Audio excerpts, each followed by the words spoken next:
Sooner or later, an AI assistant is going to hand you something that is completely wrong, and the reason it will catch you is that it will not look wrong. It will be well written, it will be laid out neatly, it will have a confident number in it, and a source that sounds real. It will look exactly like the 9 things before it that were right. That is the whole problem. A person who is unsure sounds unsure. They hedge, they say I think, they trail off. This does not. It is wrong in exactly the same tone it is right in, which means you cannot tell by feel, and feel is what most of us are using. Today, I want to give you something better than feel, not fear, because fear just means you go back to doing everything by hand, and not blind trust either. A working habit, where you can relax, where you must check, and how to check in 2 minutes, rather than redoing the work yourself. One thing before we start, this is not a reason to avoid AI, it is the thing that makes using it safe. It drafts, you verify, the confident wrong answer. Let us name where most owners get stuck, and call it level 0. It usually goes one of 2 ways. Either you have been burned once, it invented a statistic or a rule, and you nearly sent it to a client, so now you check everything twice, which costs you more time than doing it yourself, and you quietly stop using it. Or the opposite, the first 10 things were good, so you stopped reading properly, and now you are pasting its work into emails and quotes on a glance. Both are the same mistake, treating all its work as one thing. Trust everything, or trust nothing, when the truth is that some of what it gives you is nearly always fine, and some of it needs your eyes every single time. That is level 0. No system, just a mood, either paranoid or lucky. Why it gets things wrong. Before we can check it properly, you need to know what you are checking for, and that means understanding why it errs, in one plain paragraph, no jargon. An AI assistant is a very good pattern machine. It has read an enormous amount of text, and it is extremely good at producing what a good answer looks like. Notice that sentence, what a good answer looks like. Most of the time, the thing that looks like a good answer is a good answer, which is why it works so well. But when it does not know something, it does not stop, because stopping is not what it does. It produces something answer-shaped anyway, and answer-shaped and true are not the same thing. It is not lying to you, it has no idea it is wrong. It is filling a gap with the most plausible thing. So the errors arrive looking perfect, and that tells you exactly where to point your attention, where it is safe and where it is not. Now the most useful thing in this video, because checking everything is as unworkable as checking nothing. Sort its work into 2 piles with one question. Did it make this up or did I give it to it? When you paste your own document and ask it to shorten it, rewrite it or explain it, the material came from you, so the risk is low and a quick read is enough, because you would notice if it drifted. But when it produces facts you did not give it, a statistic, a rule, a date, a name, a number it calculated, a source, then it filled the gap, and gaps are exactly where it invents. That is your check every time pile. Working from your stuff, low risk, producing new facts, high risk. Add one more rule on top. If being wrong would cost real money, real trust, or reach a customer, it gets checked regardless of the pile. The questions that catch mistakes. Here is the part that makes this quick, because you do not need to redo the work to catch a mistake. You need 3 questions, and they take under 2 minutes. First, where did this come from? Point at any fact you did not supply and ask it directly, where did you get that, and are you sure? A made-up figure will very often collapse right there. It will say it may have been mistaken, and that alone catches a huge share of errors. Second, does this smell right? You have run your business for years.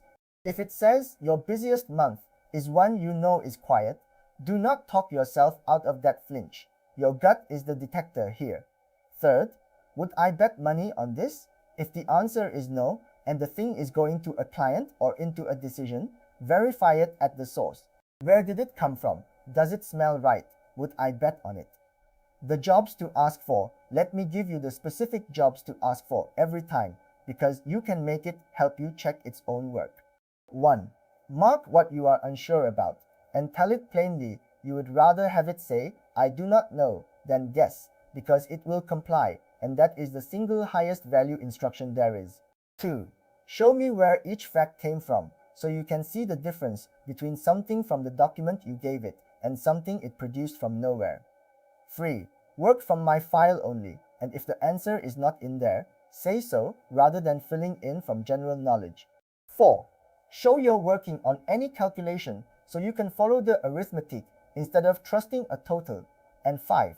Argue against yourself. Tell me where this could be wrong, which surfaces the weak spots it will otherwise cheerfully skate over. Mark the doubts, show the sources, use my file only, show the working, argue against yourself. Making repeatable communities. Won't catch start to finish. Let me make it concrete with a made-up example. Picture an owner we will call Daniel, who runs a small logistics firm and is writing a proposal for a big client. He asks his AI assistant for a section on why his service is worth the price, and it comes back excellent, well argued, and it includes a line saying the industry average for on-time delivery is 87%, which makes his 94 look great. It reads perfectly. But Daniel notices he never gave it that figure, so it made it up, which puts it in the high-risk pile. He asks one question: where did that 87% come from? It admits it is a general estimate and it cannot point to a source. That number was 3 sentences away from a client proposal, where one challenge would have cost him the deal. He cuts it, keeps his own real number, which is verifiable, and sends it. 30 seconds of checking. That is level 1. Trusting versus checking. Now let me name the real difference this makes, because it is not about being suspicious. It is about being able to use the thing at full speed without lying awake. Level 0 is a mood. Either you check everything, which is slower than doing it yourself, so you drift back to doing it yourself, or you check nothing because the last 10 were fine, and eventually a confident invented fact goes out to a customer with your name on it. Level 1 is a habit. You sort by one question: did it make this up, or did I give it to it? You glance at the low-risk pile, you check the facts it produced and anything that touches money or a customer, and you ask 3 questions that take 2 minutes.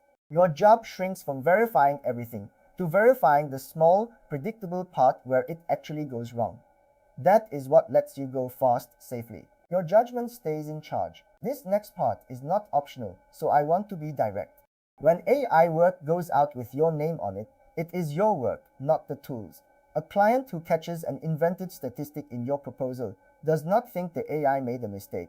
They think you are careless, or worse, that you are making things up, and you do not get that trust back cheaply.